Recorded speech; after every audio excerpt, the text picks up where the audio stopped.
Hello friends and welcome back to my YouTube channel Priyangi's corner. I hope आप सभी अच्छे होंगे, स्वस्थ होंगे और मस्त होंगे।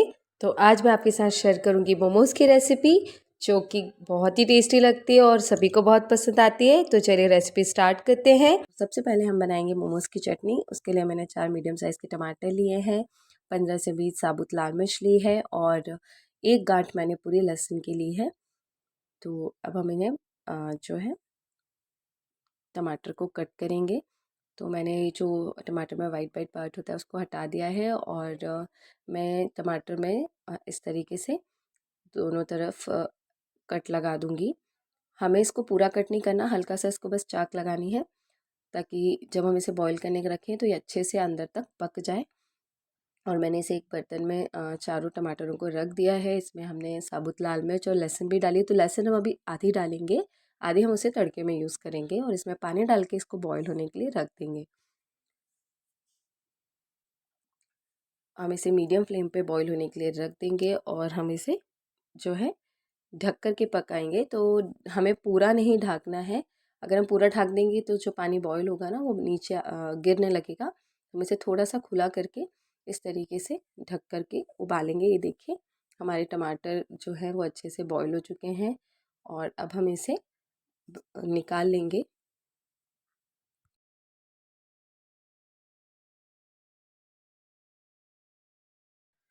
तो ये इनको हल्का ठंडा होने के बाद हम इसे एक प्लेट में निकाल लेंगे सभी चीज़ों को। जब हम बॉईल करके चटनी बनाते हैं तो उसका टेस्ट बहुत ही अच्छा और अलग आता है।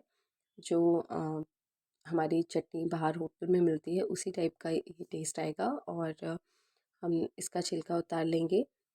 इस तरीके से हम सारे टमाटर का छिलका उतार के उसे कट करके जार में डाल देंगे और इसी के साथ लहसुन और लाल मिर्च जो है इन सभी को पीस लेंगे। तो ये हमने जो है टमाटर की चटनी पीस ली है। अब हम इसमें तड़का लगाएंगे। तो तड़का लगाने के लिए मैं सबसे पहले कढ़ाई में एक बड़ा चम्मच तेल गरम करूँगी। तेल हमें थोड़ा ज़्यादा डालना है और जो बाकी की लहसुन थी उसे मैंने बारीक कट करके इसमें डाल दिया है।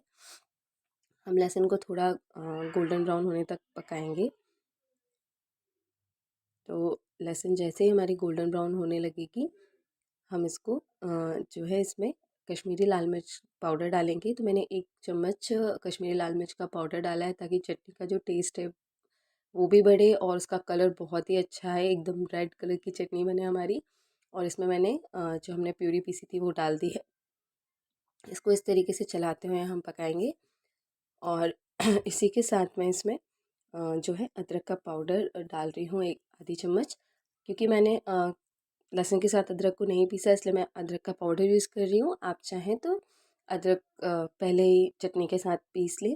और इसी के साथ मैंने इसमें सॉल्ट ऐड करा है। तो सॉल्ट मैंने आधी चम्मच के करीब डाला है, आप आपके टेस्ट के अकॉर्डिंग डालें। और मैं इसी के साथ ही जो है आधी चम्मच लाल मिर्च का पाउडर भी ऐड करूँगी। ये ऑप्शनल है, अगर आप ज़्यादा तीखा खाते हैं तो लाल मिर्च पाउडर भी डालें एक्स्ट्रा, नहीं खाते तो आप इसे नहीं डालें। और हम इसको अच्छे से मिक्स कर लेंगे और इसे पकाएंगे। हम इसको धीमी आंच पे जितना पकाएंगे उतनी अच्छी जो है हमारी चटनी में टेस्ट आएगा। और देखिए हमारी चटनी पक चुकी है, ये ऑयल छोड़ने लगी है, मतलब हमारी चटनी अच्छी तरीके से पक गई है। मैं इसको थोड़ा थिक करूँगी, इसके लिए इसे और थोड़ी देर में पकाऊँगी। और अगर आप ज़्यादा थिक नहीं करना चाहते तो इसको इसी टाइम पर बंद कर दीजिए। देखिए मैंने थोड़ी देर और पकाई है और चटनी को हल्का ठंडा होने के बाद एक ढक्कन विनेगर इसमें डाल दीजिए, जिससे कि 10 से 15 दिन तक जो चटनी है ख़राब नहीं होगी, आप इसे स्टोर कर पाएंगे। और अब हम जो है मोमोज़ की फिलिंग तैयार करेंगे। इसके लिए आप वेजिस ले लें सारी। मैंने पत्ता गोभी, शिमला मिर्च, गाजर और प्याज सभी को बारीक बारीक कट कर दिया है। मैंने बाकी सारी सब्जियों को किस लिया था और प्याज को बारीक बारीक चॉप कर लिया है। और इन सभी का पानी हमने निचोड़ दिया है। अब हम इसमें तड़का लगाएंगे। तो मैंने तेल में थोड़ी सी लहसुन और जो हमारी चटनी थी मोमोज़ की उसे तड़का लगा के इन सब्जियों में डाल दिया है। इसमें थोड़ा सा हरा धना भी फ्लेवर के लिए ऐड कर रही हूँ। और इसी के साथ हम इसमें थोड़ा सा नमक और ब्लैक पेपर भी ऐड कर लेंगे और इनको अच्छे से मिक्स कर लेंगे। और अब हम इसका डो बनाएंगे। तो मोमोज़ के डो बनाने के लिए मैंने एक बड़ा जो है कटोरा मैदा लिया है। इसमें मैंने थोड़ा सा सॉल्ट और एक बड़ा चम्मच ऑयल ऐड किया है और इसी को हम अच्छे से मिक्स कर लेंगे। और अब हम इसे गूँथेंगे। तो हम इसमें जो ऑयल डालेंगे ना, इससे काफ़ी सॉफ्टनेस आएगी। और इसको हम अच्छे से थोड़ा थोड़ा पानी डाल करके इसका डो बना लेंगे। डो हमारा सॉफ्ट ही होना चाहिए, हार्ड नहीं होना चाहिए, क्योंकि हमें बहुत ही सॉफ्ट सॉफ्ट से मोमोज़ बनाने हैं। और इसको मैं थोड़ा सा ऑयल और डाल करके अच्छी तरीके से मसल लूँगी।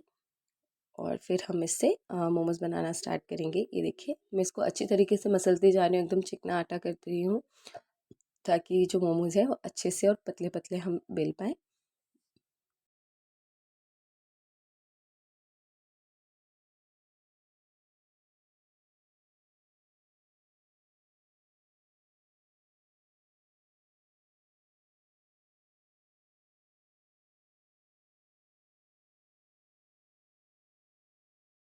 तो अब हम मोमोज़ को बेलेंगे। और मैंने डस्ट करने के लिए सूखा मैदा लिया है। और इस तरीके से आप छोटी छोटी लोई भी बना सकते हैं, या एक बड़ी जो है रोटी बेल करके उसको कट कर सकते हैं कटोरी से, तो और जल्दी हमारे मोमोज़ बन जाएंगे। तो मैं आपको दोनों तरीके से बताऊंगी। ये मैंने थोड़ी बड़ी जो है लोई ले ली है, और इसको मैं थोड़ा बड़ा सा बना लूँगी, रोटी के साइज़ का या उससे भी थोड़ा बड़ा। और इसको एकदम पतला बेलना है, इसको मोटा नहीं रखना है, वरना स्टीम होने के बाद वो खाने में थोड़ा जो है कच्चा कच्चा सा लगता है। मैंने इसकी एकदम पतली रोटी बेल ली है, और अब मैं इसे कटोरी से कट कर लूँगी। तो मैंने एक जो है मीडियम साइज़ की कटोरी ली है, और उससे दो जो है लोइयाँ इसकी, दो पुड़ियाँ इसकी कट कर ली है। और अब हम इसमें 1 चम्मच मोमोज़ की फिलिंग डालेंगे। तो इसमें बहुत ज़्यादा फिलिंग भी नहीं डालनी है। आप 1 चम्मच रख लें, उससे इस तरीके से भर के। और मोदक का मैंने शेप दे दिया है, और उसको हल्का सा प्रेस करके दबा दिया है। तो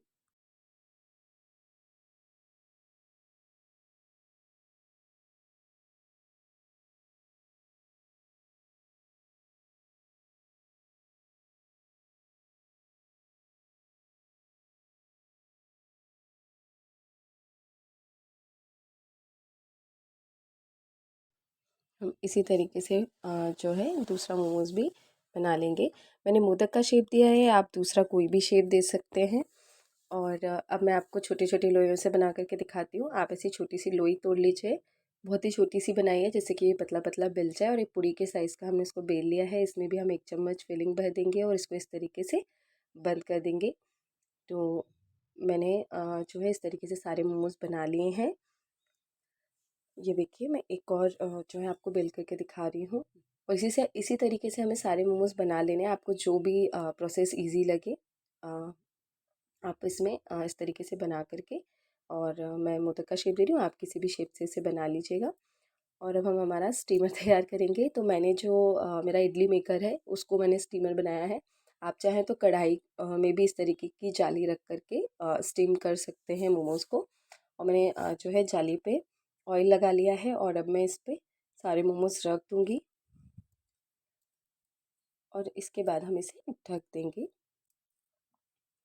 तो इसे मैं 5 से 7 मिनट के लिए इसी तरीके से मैं स्टीमर में रखे रहने दूँगी। और अब हम इसको निकाल कर के देखेंगे। और मैं इसे चेक करने के लिए चाकू से उसको गढ़ा कर देख रही हूँ। ये अच्छे तरीके से हमारे पक गए हैं, और तैयार है हमारे बहुत ही टेस्टी मोमोज़। इसे आप मेयोनीज़ और चटनी के साथ खाएं, ये बहुत ही टेस्टी लगेंगे। आई होप आपको मेरी रेसिपी पसंद आए।